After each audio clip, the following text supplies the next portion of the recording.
Bonjour les enfants, comment allez-vous aujourd'hui? J'espère vraiment que tout le monde va bien. Vous voyez ce bâton, les enfants? Aujourd'hui, vous allez voir comment Dieu a utilisé un bâton comme celui-ci pour manifester sa toute-puissance. Encore une fois, alors soyez bien attentifs à notre histoire pour voir à quel moment le bâton comme celui-ci apparaît.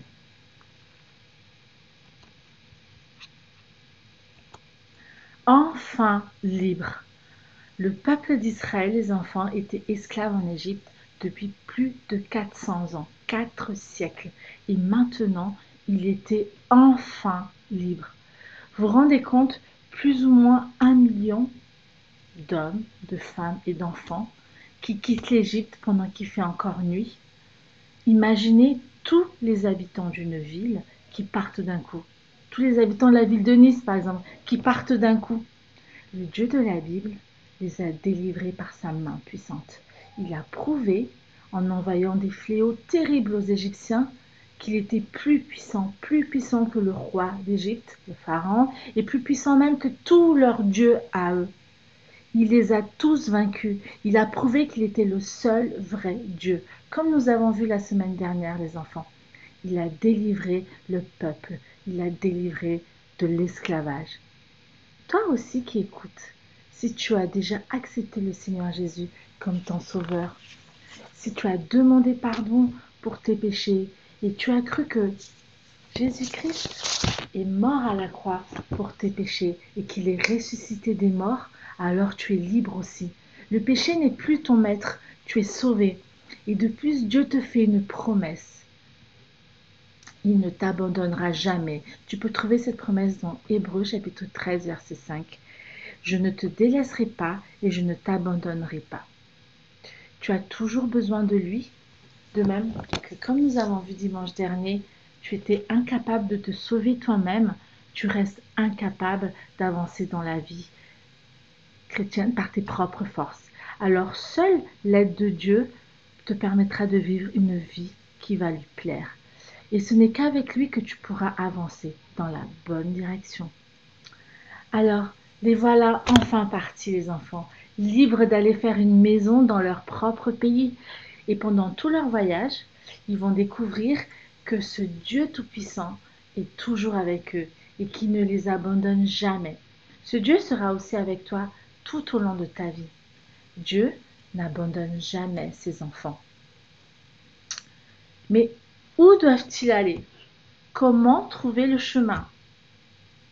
Dieu leur a promis un nouveau pays et il avait choisi Moïse comme chef. Et c'est Dieu lui-même qui les conduit. La Bible dit, les enfants, que l'Éternel marchait devant eux dans une grande colonne de nuages, comme vous voyez sur cette image, et elle était là pour leur montrer le chemin le jour, et la nuit, c'était une grande colonne de feu qui leur montrait le chemin, comme vous voyez sur cette image. Cette colonne était tout le temps avec le peuple d'Israël. Ainsi ce peuple voit que le Seigneur Tout-Puissant est toujours présent, il est toujours là. Aujourd'hui, Dieu n'apparaît plus dans une colonne de nuée ou de feu, mais si tu es son enfant, tu peux être certain qu'il est avec toi. Qu'est-ce qui te montre qu'il est bien là avec toi? Alors, lorsque tu acceptes Jésus comme ton sauveur, Dieu fait une chose merveilleuse. La Bible dit que son esprit vient habiter en toi. Il t'aide à savoir que Dieu est avec toi. Il met la paix dans ton cœur. Il te donne l'assurance que tu es un enfant de Dieu, l'enfant du Dieu Tout-Puissant. Et Satan veut, au contraire, te faire douter de la présence du Seigneur. Mais heureusement, les enfants, que le Saint-Esprit nous rappelle que Dieu est bien là et que tu peux compter sur lui. Quand tu lis la parole de Dieu, l'Esprit t'aide à la comprendre et il te permet de saisir les promesses de la Bible. Une des promesses de Dieu pour toi est ce qu'on a lu tout à l'heure dans Hébreu: je ne te laisserai pas. Non, je ne t'abandonnerai pas. Parfois, tu peux avoir l'impression que Dieu n'est plus avec toi. Alors, rappelle-toi, Dieu n'abandonne jamais ses enfants. Fais-lui confiance. En Égypte, les enfants, le pharaon et le peuple commencent à regretter d'avoir laissé le peuple d'Israël partir. Ils réfléchissent au départ des Israélites et ils se sont dit, mais si tous les esclaves quittaient l'Égypte, qui ferait tout le travail? Il n'y a plus personne pour faire tout le travail. Alors Pharaon a décidé de courir après les Israélites et de les faire revenir. Alors il a envoyé tous les chevaux et ses chars ainsi que tous ses cavaliers et les troupes. Vous vous rendez compte les enfants? Il décide d'affronter le Dieu de la Bible. Celui qui est plus puissant que lui, comme on l'a vu, et qui est plus puissant que même tous les dieux d'Égypte. La Bible dit que Dieu a permis cela. Il permettait cela pour faire éclater sa gloire et pour que les Égyptiens sachent qu'il est l'Éternel, il est le seul vrai Dieu. Finalement, les enfants, la colonne de feu s'arrête devant la mer Rouge. Alors, est-ce que tu savais que la mer Rouge s'appelle comme ça parce qu'il y a des algues en fait rouges qui colorent la mer et du coup en fait c'est pour ça qu'on l'appelle la mer Rouge. Et elle est très longue, elle est très large et elle est profonde. Je n'ai pas toutes les mesures, mais c'était une grande, vaste, euh, une grande mer en fait devant le peuple. Et là, le peuple a décidé de camper et d'attendre ce que Dieu veut qu'il fasse. Il s'installe, mais soudain les enfants, c'est la panique. Le peuple de Dieu voit l'armée égyptienne s'approcher au loin et ils n'ont aucun moyen de s'enfuir. Ils voient tous les chars, tous les chevaux, le pharaon et c'est toute son armée qui est en train d'arriver. Et comment ils allaient faire? L'armée était derrière eux et la mer devant eux. Le peuple, avec un Dieu tout-puissant, souvenez-vous, le seul vrai Dieu, a peur du pharaon et de son armée dont les dieux ont été vaincus par le Dieu tout-puissant. Et le peuple, en voyant cela, il voit qu'ils sont piégés, qu'ils n'ont aucun moyen de s'enfuir, commence à paniquer et commence à faire des reproches à Moïse. Alors Moïse, je vous rappelle, c'est le chef que Dieu a choisi pour le peuple d'Israël. Alors le peuple commence à se plaindre à Moïse et il commence à dire, mais pourquoi tu nous as conduits hors d'Égypte? Mais pourquoi nous faire mourir dans le désert? Nous aurions mieux fait de servir en Égypte. Le peuple avait vite oublié que son Dieu l'avait délivré de l'esclavage. Il avait vite oublié ce que Dieu a fait pour lui. Le peuple avait oublié qui était son vrai Dieu. Moïse leur répond, n'ayez pas peur, mais restez fermes et vous verrez comment Dieu vous sauvera aujourd'hui. Vous ne verrez plus ces Égyptiens, Dieu combattra pour vous. Gardez le silence. Toi aussi, même si tu es enfant de Dieu, tu peux être confronté à des difficultés. Il peut arriver que d'autres te parlent mal, méchamment, et se moquent de toi. Peut-être parce que tu es chrétien et ils te poussent à faire du mal. Et tu peux avoir des doutes. Et parfois tu te dis aussi, ah c'était mieux avant, comme ce peuple qui disait que c'était mieux de rester esclave en Égypte. Ça avait l'air plus facile. Mais Dieu n'a jamais promis que ses enfants n'auraient pas de problème. Par contre, nous avons vu, il a promis qu'il n'abandonnerait jamais ses enfants. Ce Dieu Tout-Puissant te demande aussi de rester ferme, de garder le silence, parce qu'il combattra pour toi. Si à l'homme cela est impossible, et ça semble vraiment impossible, il y a des situations où parfois nous pensons qu'il n'y a vraiment plus rien à faire, on est coincé, à Dieu tout est possible. N'est-ce pas le verset que nous avons vu depuis quelques dimanches maintenant les enfants? J'espère que vous le connaissez par cœur maintenant. Il se trouve dans Matthieu chapitre 19 verset 26. On va le réciter ensemble. Aux hommes, cela est impossible, mais à Dieu, tout est possible. Aux hommes, cela est impossible, mais à Dieu, tout est possible. Crois-tu vraiment que Dieu peut agir dans ta vie? Garde le silence, laisse-le combattre, et tu vas voir la puissance de Dieu, ce que Dieu peut faire alors, que c'est impossible pour l'homme. Le peuple, vous savez, ne peut plus échapper seul à l'armée.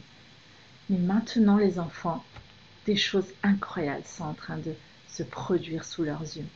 Alors, la colonne de nuée qui se trouvait devant eux, vous allez voir, se place derrière eux. Ils étaient vraiment sur le point de voir encore une fois que Dieu est si puissant qu'il peut tout faire. Et cette colonne de nuée se place derrière eux pour les séparer des Égyptiens, de l'armée égyptienne.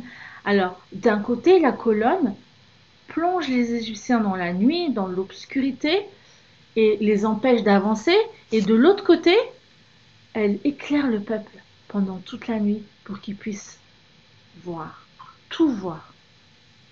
Dieu est avec son peuple. Et sur l'ordre de Dieu, les enfants,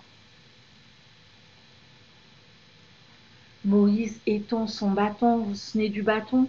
Moïse étend son bâton vers la mer.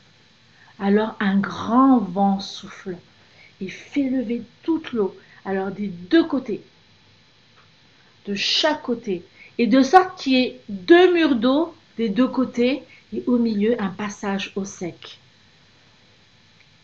Est-ce que vous pensez que c'est le bâton qui fait tout ça?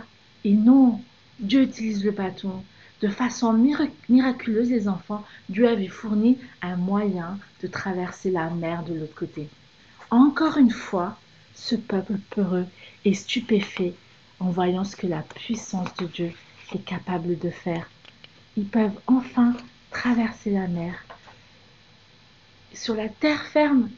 Et ils voient ces deux murs à gauche et à droite. Ils n'en reviennent pas. Et ils avancent en sécurité. Et ils seront bientôt de l'autre côté de la mer. Mais combien le Dieu de la Bible est grand et puissant, les enfants. Grâce à lui, ils sont sauvés encore une fois. Cela nous rappelle que Dieu nous donne encore aujourd'hui un moyen d'être sauvés. Si tu ne l'as pas encore fait, tu peux lui demander de te libérer de ton péché, du péché pour commencer une nouvelle vie avec lui. Un gigantesque obstacle nous sépare de Dieu, les enfants. Et c'est le péché dans notre vie. Nous avons si souvent ignoré Dieu et lui avons désobéi. Mais il a ouvert un passage pour que nous puissions aller jusqu'à lui et être pour toujours avec lui. Le Seigneur Jésus-Christ a donné sa vie sur la croix pour tes péchés, afin que plus rien ne te sépare de Dieu. Sur la croix, il a pris sur lui toutes tes fautes. Puis, il est revenu à la vie. Et comme les Israélites ont dû quitter l'Égypte et ont dû traverser la mer, emprunter ce passage à travers la mer, toi aussi, tu dois décider de changer de manière de vivre et maintenant faire entièrement confiance au Seigneur Jésus-Christ pour te sauver et diriger ta vie. La Bible dit que si tu crois dans ton cœur que Jésus est mort pour tes péchés et qu'il est ressuscité, le Seigneur effacera tes péchés. Pharaon et sa troupe veulent toujours poursuivre les Israélites. Et ils décident d'entrer eux aussi dans le passage à travers la mer. Mais qui est-ce qui combat les enfants? C'est le Dieu Tout-Puissant, le Dieu de la Bible, le seul vrai Dieu à qui rien n'est impossible, celui qui a déjà vaincu leur Dieu à eux. Et Dieu provoque le désordre dans l'armée. Les roues de leurs chars commencent à tomber et il est difficile pour l'armée de les conduire et ils n'arrivent plus à avancer. Ils sont coincés dans le passage. Ils ont compris, les enfants, mais bien trop tard, que en fait, c'est Dieu qui combattait pour le peuple d'Israël. L'Éternel dit à Moïse d'étendre à nouveau son bâton sur la mer. Et l'eau qui était retenue des deux côtés pour laisser passer le peuple d'Israël retombe sur les Égyptiens, leurs chevaux et leurs chars, et aucun d'eux n'en échappe. Bientôt toute l'armée s'est noyée. Plus aucun ne restait. Il n'en restait vraiment plus aucun. Et les Israélites ont atteint l'autre rive.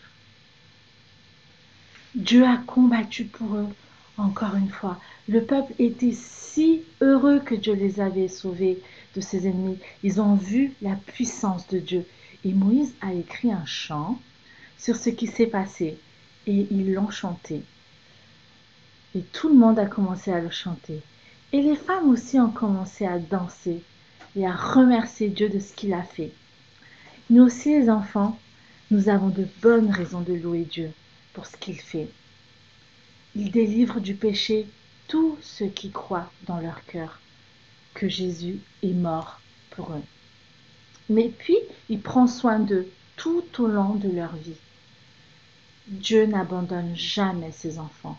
Et c'est pourquoi les enfants, nous allons aussi chanter. On va prendre un chant et c'est le même chant que la semaine dernière.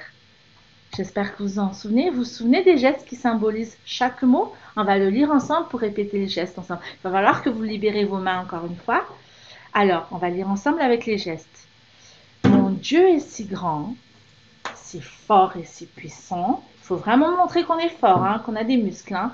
Rien n'est impossible à mon Dieu. Les monts sont à lui, les mers sont à lui, et les cieux sont sa création. On va le chanter ensemble.